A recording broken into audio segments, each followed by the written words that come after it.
Hi students, आज हम करेंगे एक ऐसा रिएक्शन जो कि आपके 12th के सिलेबस में नहीं है, बट एक स्टूडेंट के रिक्वेस्ट पे ये जेई में पूछा जाता है। तो इसलिए एक स्टूडेंट ने कमेंट बॉक्स में रिक्वेस्ट किया था इस रिएक्शन के लिए, इसीलिए मैं ये आपको एक्सप्लेन कर रही हूँ। तो जो भी बच्चे जेई देने में इंटरेस्टेड है वो इसको देख सकते हैं। There was a request for Baeyer Villiger oxidation from one of the students. So ये रिएक्शन ऐसा है जो कि कीटोन्स से एस्टर बनाने में हेल्प करता है आपको, या फिर साइक्लिक कीटोन को लैक्टोन्स में कन्वर्ट करता है विथ रिंग एक्सपेंशन। यदि 5 मेंबर्ड रिंग है तो 6 मेंबर्ड बनेगा, 6 मेंबर्ड रिंग है तो 7 मेंबर्ड रिंग बनेगा।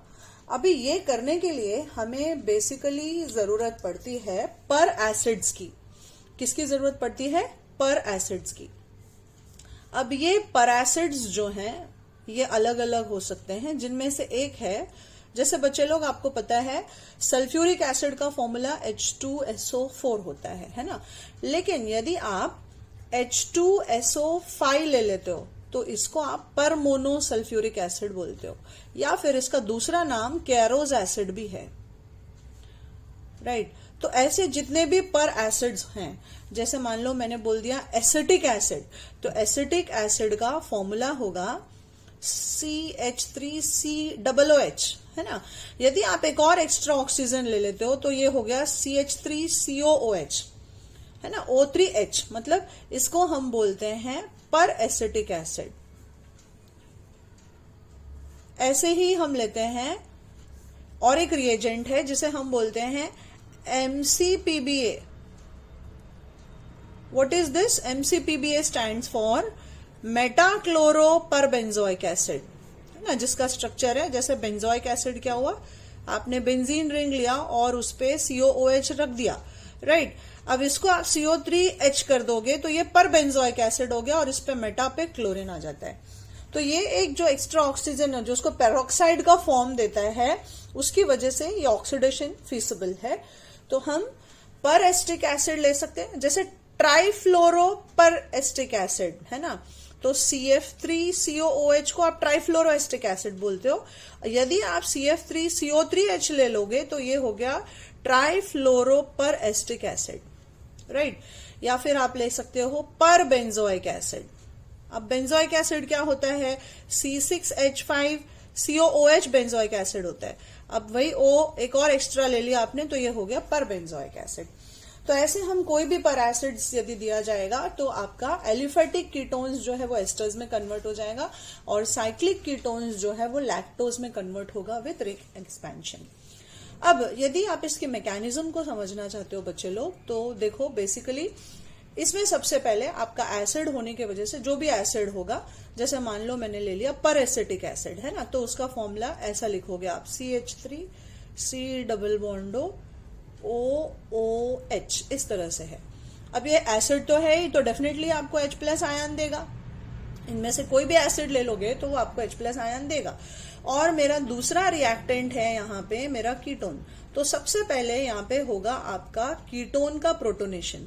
तो मैंने कंसिडर किया कि कीटोन का एक अल्काइल ग्रुप R है और दूसरा R' और ये प्रोटॉन। अब आपके ऑक्सीजन के ऊपर 2 lone pair of electron present है ना, जो इसको एक न्यूक्लियोफाइल की तरह एक्ट करवाता है। तो ये सबसे पहले कार्बोनिल ऑक्सीजन का प्रोटोनेशन हो जाएगा, राइट। तो आपको प्रोडक्ट मिला क्या? RC, यहां पे डबल बॉन्ड OH और यहां पे R', राइट। अब ऑक्सीजन पे बच्चे लोग चार्ज आ गया पॉजिटिव, और ऑक्सीजन हाईली इलेक्ट्रोनेगेटिव आइटम है ये पूरे गैंग में, तो वो अपने ऊपर कभी भी पॉजिटिव चार्ज बर्दाश्त नहीं करेगा, तुरंत इलेक्ट्रॉन पेयर को अपनी तरफ खींचेगा। तो ये क्या बन गया आपका? RCOH और यहां पे R' आ गया। अब आपके कार्बन के ऊपर आ गया पॉजिटिव चार्ज। अब हमारा पर एसिड में से क्या हुआ? इसने H+ दिया, तो मेरे पास तो ये आयन बचा हुआ है, राइट। तो ये आयन जो है क्या है? इस पे न्यूक्लियोफाइल का काम करेगा। तो मेरे पास क्या प्रेजेंट है बच्चे लोग? CH3C डबल बॉन्ड O और ये O with a negative charge, right. तो ये एक न्यूक्लियोफाइल का काम करेगा और सीधा जाके इस कार्बन विथ पॉजिटिव चार्ज पे अटैक कर देगा। तो ये क्या बन गया मेरा स्ट्रक्चर? RCOH, ये जो R डैश राइट में लिखा है मैं इसको नीचे ले रही हूं और आगे मैं इसको जोड़ दे रही हूं। ये बना आपका OOC डबल बॉन्डो CH3, राइट। ये मेरा बन गया कंपाउंड यहां पे। अब क्या होगा बच्चे लोग, यहां पे जो है बेसिकली क्लीवेज होगा। क्लीवेज कहां होगा? ऑक्सीजन ऑक्सीजन के बीच में यहां पे। अब आपको ये भी क्वेश्चन आ सकता है कि क्लीवेज इधर और कहीं क्यों नहीं हुआ? क्योंकि यहां पे जो कार्बोनिल ग्रुप प्रेजेंट है आपका, वो एक इलेक्ट्रॉन विड्रॉइंग ग्रुप है, तो डेफिनेटली ये पेयर ऑफ इलेक्ट्रॉन इसकी तरफ आएगा। अब oxygen with positive charge generate हो गया आपके पास, तो ये क्या निकल गया पहले बताओ? CH3 C double बॉन्डो O with a negative charge. ये माइनस हो गया यहां से, है ना, निकल गया। तो बचा हमारे पास ये RC, जिसपे ऊपर OH है, नीचे R डैश है, और आई हैव ऑक्सीजन। अब इस ऑक्सीजन पे इलेक्ट्रॉन की कमी हो गई तो चार्ज आ गया पॉजिटिव। अब वापस सिनेरियो वही हुआ बच्चे लोग, ऑक्सीजन जैसा नेगेटिव एटम पॉजिटिव चार्ज नहीं लेगा अपने ऊपर। तो होता क्या है, ये जो R डैश ग्रुप है वो ये पेयर ऑफ इलेक्ट्रॉन को लेते हुए इसके पास माइग्रेट हो जाता है आपके ऑक्सीजन के पास।